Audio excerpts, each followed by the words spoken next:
I've always been a sucker for yard sales.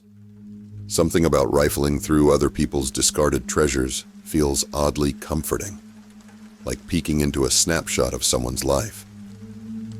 This summer, during a brutal heat wave, my town held its annual community yard sale weekend. Every house on the block had tables set up with everything from old books to vintage furniture. It felt like the perfect way to distract myself from the stifling heat and my current streak of bad luck. A little background. I'd just moved back to my hometown after a messy breakup. My ex and I shared an apartment in the city, but after 3 years, he decided he needed space. I'm not ashamed to admit I didn't take it well. Moving back into my parents' old house, which I inherited after they passed, felt like retreating with my tail between my legs. To top it off, I didn't have a lot of friends left in town, so I'd been trying to keep busy with little projects. That's why the yard sale felt like such a good idea. I was hunting for unique pieces to refurbish and maybe flip online.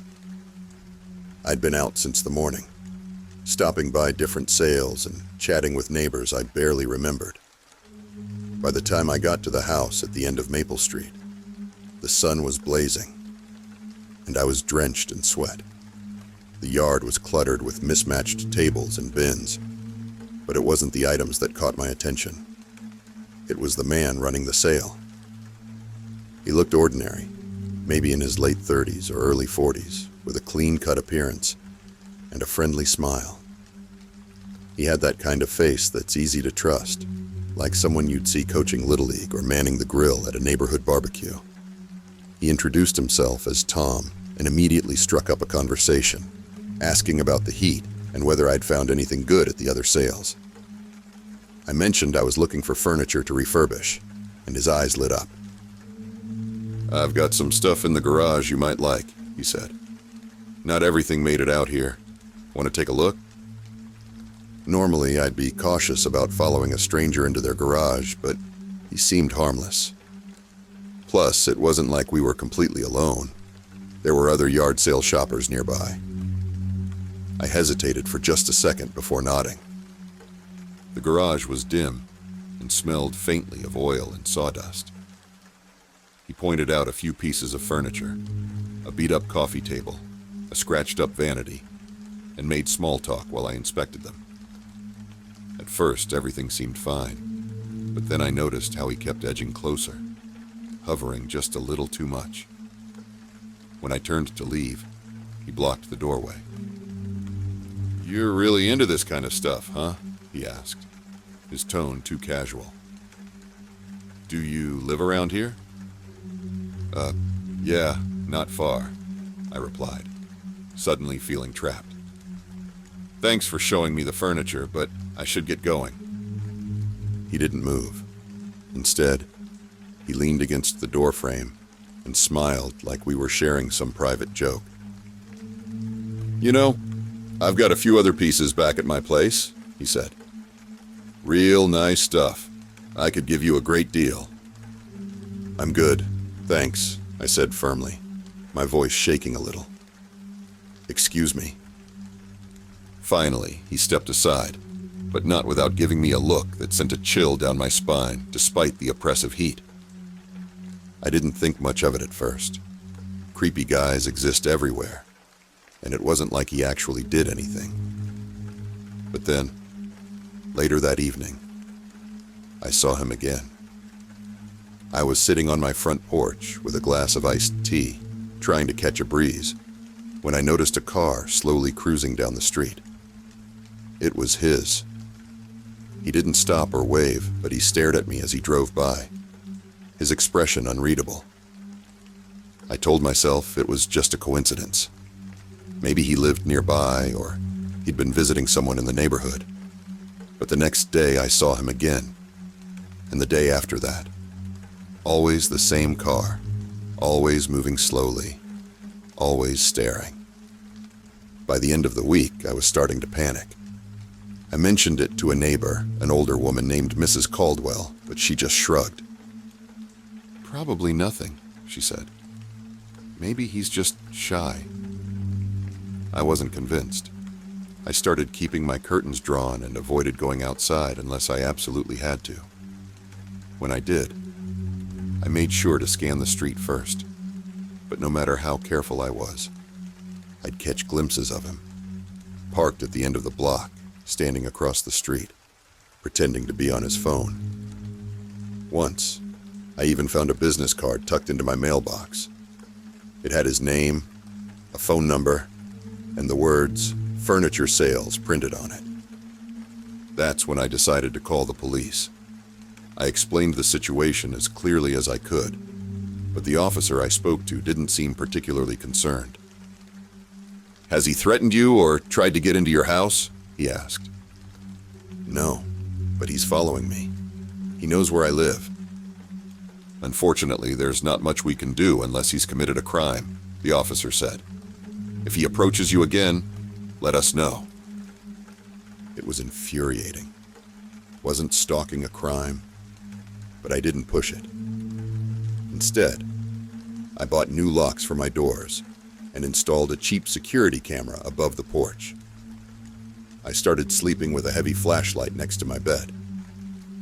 The breaking point came 2 weeks later. It was just after midnight, and the heat was unbearable. I was tossing and turning in bed when I heard a noise outside. A faint rustling, like someone walking through the bushes. My heart started pounding. Grabbing the flashlight, I crept to the window and peeked through the curtain. There he was, standing in my yard. He wasn't doing anything, just standing there and staring at the house. But that was enough to send me into full-blown panic mode.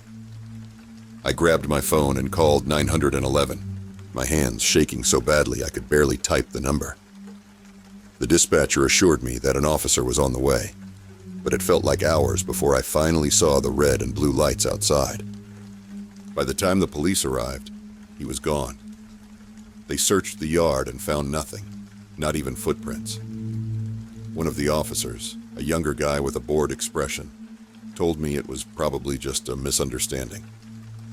"Misunderstanding?" I snapped. "He was in my yard in the middle of the night." "Maybe he was lost," the officer suggested. "It's dark out. People get confused." I wanted to scream. Instead, I showed them the security camera footage, which clearly captured him walking up my driveway and into the yard. The older officer nodded, but his partner just shrugged. "We'll file a report," he said. "But unless he tries to break in, there's not much else we can do." That was 3 days ago. Since then, I've barely slept. I've stopped going to yard sales, stopped leaving the house unless it's absolutely necessary. I've even considered selling the place and moving, but I can't afford it right now. The worst part is, I don't know what he wants. He hasn't contacted me or tried to hurt me. He just watches, always watching.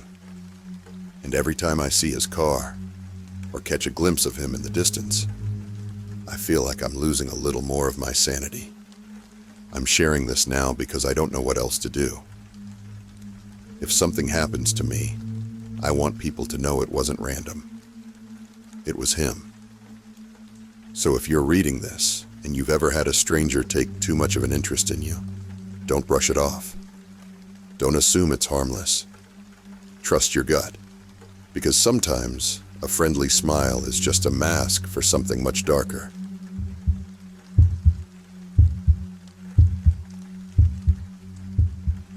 It started as one of those ordinary Saturdays, the kind where the air is thick and oppressive, and you can feel a storm brewing, even though the forecast claims clear skies. My neighbor down the street, Mrs. Carmichael, was hosting her annual yard sale. She's one of those people who somehow accumulates enough stuff every year to fill her entire front lawn. And I always look forward to it, because she's a sucker for a good bargain. I had just grabbed a few dollars from my kitchen drawer and walked down to her house. The neighborhood was unusually quiet, probably because most people were trying to stay indoors to avoid the heat. But as I browsed through the tables of mismatched dinnerware, vintage jewelry, and paperback novels, I noticed something strange. A man I didn't recognize was standing near the driveway, watching me. He looked out of place. Tall, thin, wearing a baseball cap pulled low over his eyes, and a jacket that seemed far too heavy for the weather. His hands were shoved deep into his pockets, and he had this way of shifting his weight back and forth, like he couldn't stand still. When our eyes met, he gave me a quick nod, but it didn't feel friendly. It felt off. I tried to brush it off as paranoia. Maybe he was just another shopper. Still, something about him made me uneasy. I moved to another table, pretending to examine a set of candlesticks, but I couldn't shake the feeling that he was still watching me. Sure enough, when I glanced over my shoulder, he was there, closer now, his eyes fixed on me like I was the only person in the world. I decided it was time to leave. I picked up a couple of books, partly to avoid looking like I was fleeing, and paid Mrs. Carmichael.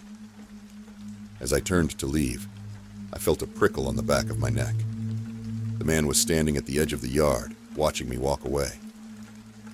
The power went out that night. I was in the middle of reheating leftover pasta when the lights flickered and died. The hum of the refrigerator stopped, leaving an eerie silence in its place. I grabbed my phone to check the neighborhood group chat, only to realize I had no signal. Typical. The blackout wasn't entirely unexpected. The heat had been pushing the grid to its limit, and this wasn't the first time we'd lost power during a heat wave. Still, it felt unsettling. I lit a couple of candles and settled on the couch, trying to distract myself with a paperback I'd picked up at the yard sale earlier. But I couldn't focus. My mind kept wandering back to the man I'd seen that morning. Around midnight, I heard it. The faint sound of footsteps on my driveway. My stomach dropped. At first, I told myself it was probably a stray cat, or maybe a raccoon. But as the footsteps grew louder and closer, I knew that wasn't it. I crept to the window, careful not to let the flickering candlelight give away my position. Peeking through the curtains, I saw him. The man from the yard sale. He was standing at the base of my porch steps, his face partially obscured by the shadow of his baseball cap. In his hand, he held something that glinted in the faint moonlight. A crowbar. My heart pounded so loudly, I was sure he could hear it. I reached for my phone, but the screen was dark. No signal, no way to call for help. He started up the steps, slowly, deliberately, like he knew there was no need to rush. My mind raced. Should I confront him? Hide? Make a run for it? None of the options felt good, but standing there frozen wasn't an option either. I grabbed the heaviest thing within reach, a cast iron candle holder, and positioned myself near the door. My hands were shaking so badly, I could barely hold it steady. Just as his shadow loomed across the frosted glass of the door, I heard a loud crash from the backyard. He stopped, his head snapping toward the sound. For a moment, I thought maybe someone else had spotted him, but then I realized what had happened. My dog, Baxter, had knocked over a pile of garden tools I'd left near the fence. It wasn't much, but it was enough to spook the man. He backed away from the door, glancing around nervously, before retreating down the driveway. I didn't sleep at all that night. I sat in the dark, with the candle holder clutched in my hands, jumping at every little noise. When the sun finally came up, I checked the yard. The man was gone, but the crowbar was lying in the grass near the porch. My hands shook as I picked it up, my mind racing with possibilities. Had he been planning to break in? Hurt me? Worse? When I called the police, they were polite but dismissive. Without clear evidence that he'd done anything illegal, there wasn't much they could do. "Just keep your doors locked," the officer said, "and call us if he comes back." Great advice. Really helpful. It's been 3 days and I haven't seen him since. But every time I hear a noise outside or catch a glimpse of movement through the window, my heart leaps into my throat. I've started double-checking the locks every night, and I'm looking into getting a security system installed. I don't know what he wanted or why he targeted me, but I do know one thing. I'll never feel safe in my own home again.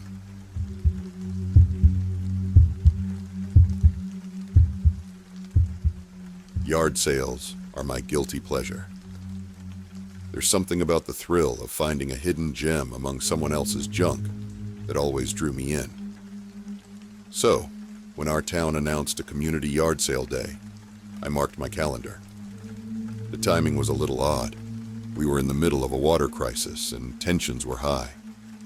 People were hoarding supplies, tempers were short, and the heat was relentless. But life doesn't stop for a drought, and I needed something to take my mind off the constant stress. I'd been making my way through the neighborhood when I stumbled across an unfamiliar house. It was newer, one of those generic builds that seemed to pop up overnight, but it had a large yard filled with tables of neatly arranged items. The signs advertised estate sale prices in bright, cheerful letters. Intrigued, I wandered over. A man in his late 50s greeted me warmly. He introduced himself as Dr. Harris, a retired professor from the local college. He had the kind of calm, authoritative demeanor that put people at ease. As I browsed through the tables, he struck up a conversation, asking about my interests and complimenting my eye for antiques. He seemed genuine, kind even, and I found myself chatting with him longer than I'd intended. One particular item caught my attention, an intricately carved wooden box. It was old, the kind of piece you'd expect to see in a museum. When I asked about it, Dr. Harris smiled. "Ah, you have excellent taste," he said. "That box has quite a history. It's from Southeast Asia, a gift from a colleague. I'd be happy to part with it for someone who appreciates its value." I hesitated. The price tag was steep, but something about the box called to me. Eventually, I gave in and handed over the cash. Dr. Harris thanked me and even offered to carry it to my car. I left feeling like I'd scored a real treasure. That night, I couldn't stop thinking about the box. It was so unlike anything I'd seen before. I decided to do some research, but every time I tried, something interrupted me. My computer froze, my phone glitched, and even my Wi-Fi cut out briefly. Frustrated, I gave up and went to bed, leaving the box on the coffee table. Around 2 a.m., I woke to a faint noise.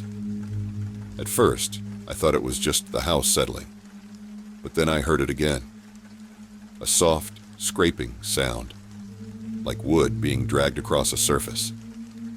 My heart raced as I crept downstairs, clutching a flashlight. The box was no longer on the coffee table. It had moved, just a few inches, but enough to notice. I told myself it must have been the cat, even though she was curled up asleep on the armchair. I pushed the box back into place and went back to bed, feeling uneasy. The next morning, I decided to take a closer look at the box. As I examined it, I noticed a hidden latch on the underside. When I pressed it, the lid popped open, revealing a stack of old photographs and a small leather-bound journal.